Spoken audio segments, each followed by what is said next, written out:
Okay, hello. I'm going to try to make the best Dragy video how to use that I can. I've made two previous versions, probably 2 years ago and maybe a year ago, and I have a lot of views on those, and a fair amount of people liked them, but there were a few people that were nasty and like hated it.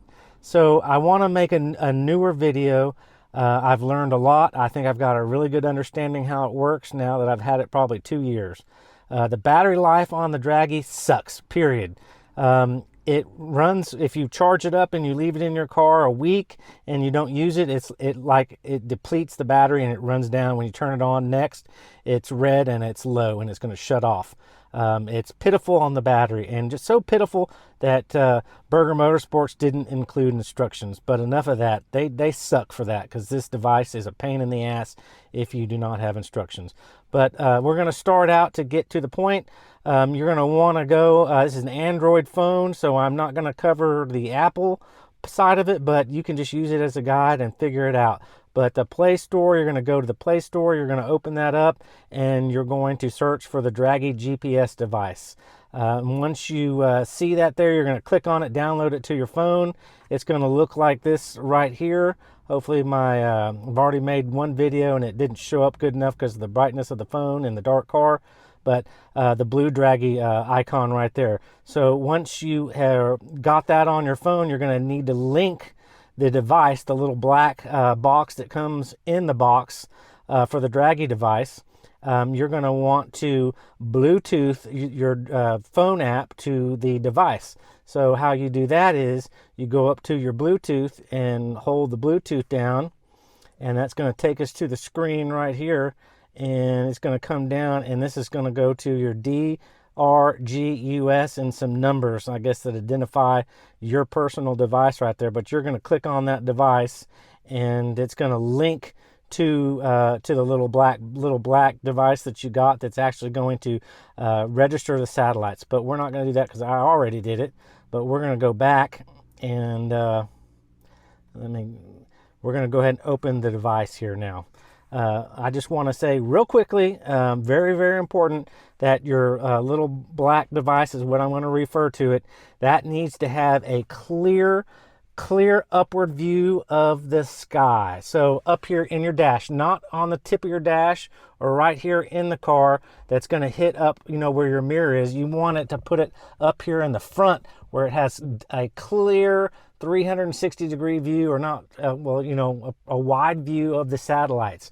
If you put it in here on your console or your gear shifter and you think you have your sunroof and it's going to go up and register out of your sunroof, it's hit or miss. And if you don't have a clear view of all the satellites, you're going to get inaccurate information. So your runs are going to be off, and everything is going to be off. So just do yourself a favor and put it up in the front windshield, the back windshield, and you can even put it on top of your car. If you have a top of your car is metal, the Dragy device will affix to that. And I mean, don't get me if you're going 150 down the road and it blows off, but you use your best judgment. But that is a good place to put it. Bluetooth will reach up there and it'll reach down here to your phone just fine. So with that said, also let me just document that if you're using your Dragy device and you're on a highway and you go 60 to 130 and you go under a bridge, then you will likely get inaccurate information, because the split second that you lose connection with the satellites, it's not registering your time correctly. Also too, if you're in a town that has a partial underground road system, and you go, that a lot of people like to go drag race there, like here in Dallas we have a tollway that has that. You will not get accurate times, and you cannot use your device. Also, if you're running down a heavily treed area where you lose straight up contact with the satellites, you will get inaccurate information. So just putting that out there. But now we're going to connect to our Dragy device. So we're going to click right here saying it's connecting.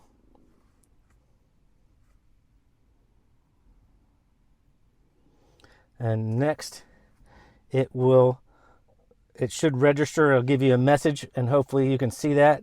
It's saying that it's connecting to 3,620. I don't know if that's satellites. That's the actual number of satellites in the sky, but you want to get as many of those as you can, so that this device is going to accurately tell you your car's performance times.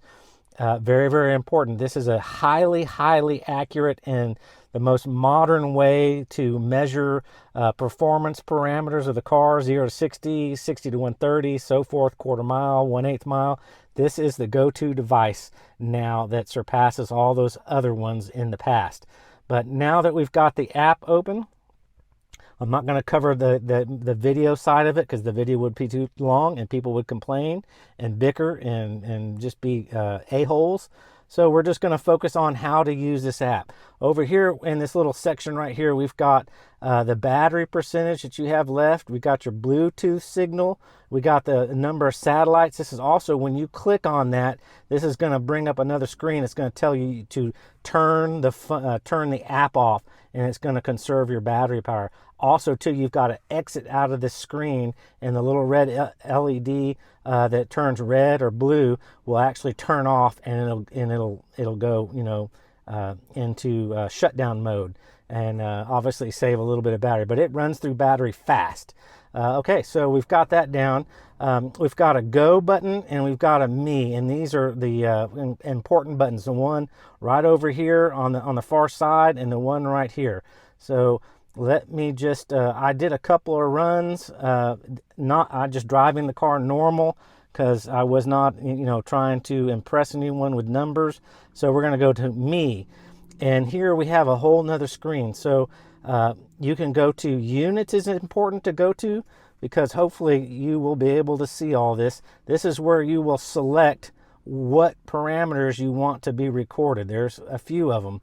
Ones that I like are either 1/8 NRA or quarter mile, and 0 to 60 or 60 to 130. Just click in the ones you want to see, because if you have a bunch of them, it just gets annoying, because this app has a little voice that tells you every time you hit 60 miles per hour or 130 or the quarter mile, it goes, it puts a voice on over the phone, and if it's hooked up to your car speakers, it can be loud, and it's super annoying.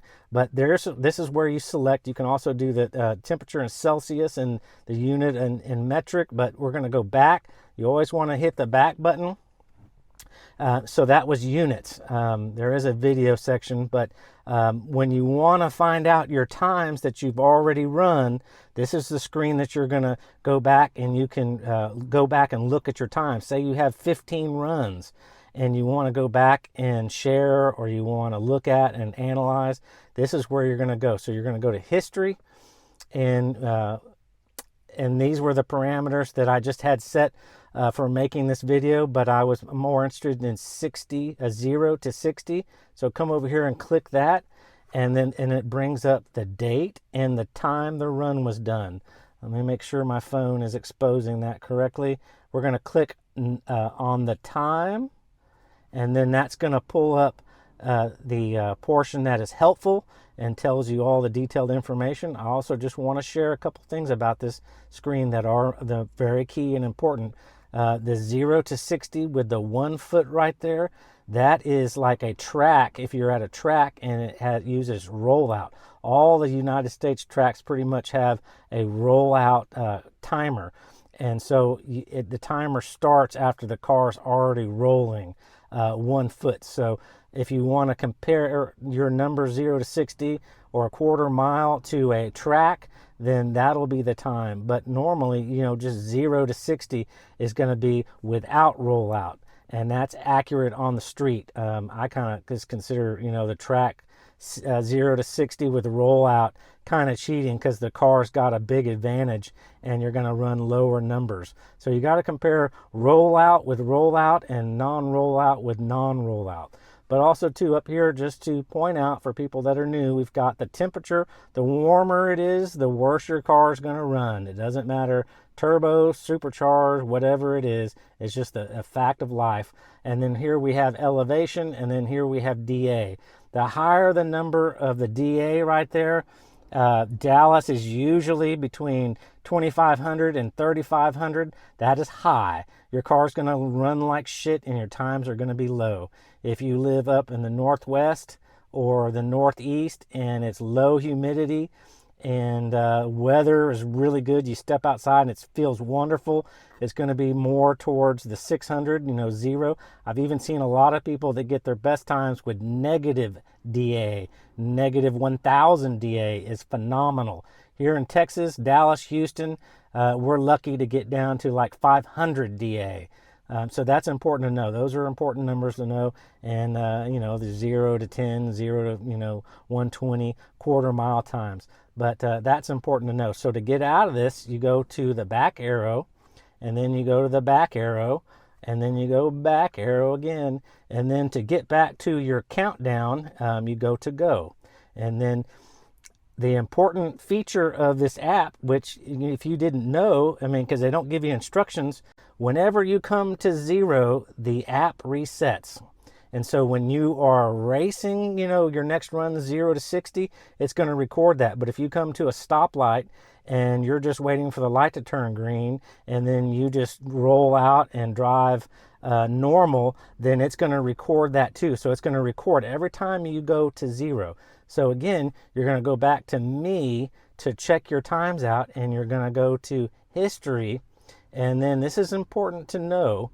And let me make sure here, 0 to 60. So those are the times. There's an under 10 seconds section right there, and there is an other. So when you are racing and hauling ass with the car, and you're, 3 seconds, 4 seconds, 5 seconds, 6 seconds, 0 to 60, that is under 10 seconds.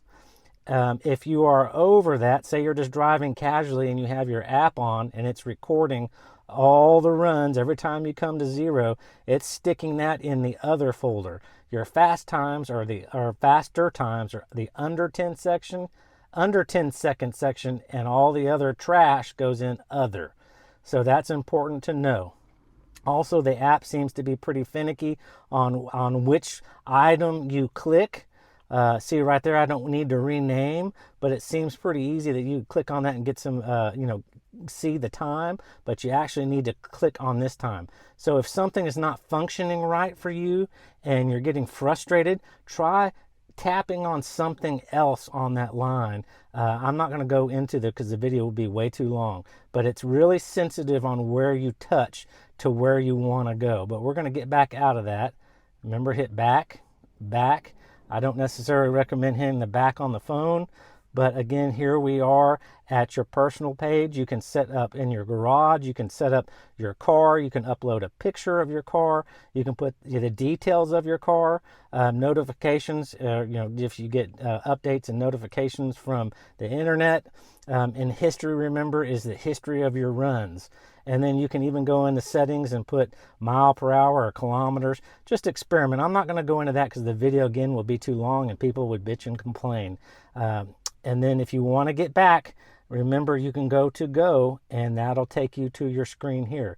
And every time you make a run, it gives you a current printout that you can click on, and you can quickly see that without having to go to the me and go look at that and click for more details. But after each run, it's storing it somewhere, and it's storing it under the me section. We're going to go to it again, and we're going to go up to history. And so that's where that is. So to get back really easy, we're going to go to go. And that takes us back. I'm not going to go into the video side of it because that would be a lot longer and I have less knowledge with that. I just want to tell you, if you have a phone, different phone versions connect to the little black Dragy device a lot better than some do. Initially, in those first 1 or 2 videos that I made, I had an inferior phone. Like a $200 phone instead of rather an $800 phone. $800 phones work a lot better than $200 phones, but they function the same for phone calls. But connecting to different devices, the more expensive phones will connect better and stay connected longer and just function better. And so that is very important to understand. And that's one thing that I was banging my head against the wall about with previous videos and trying to get everything to work. But that is everything. But let me just close this out. So you can conserve battery. You'll want to come up here and you'll want to hit the blue section there, and you'll want to physically, because it shows you your battery, and I'm on a 1. I've been charging it for some of the night tonight to come in here and make the video. You got your Bluetooth signal and you got your satellite signal. You're going to want to come in and you're going to go disconnect. And that's not even good enough still. You will want to come and close out of that app, and then the blinking lights on your Dragy device will shut off, and it means that then you are conserving battery.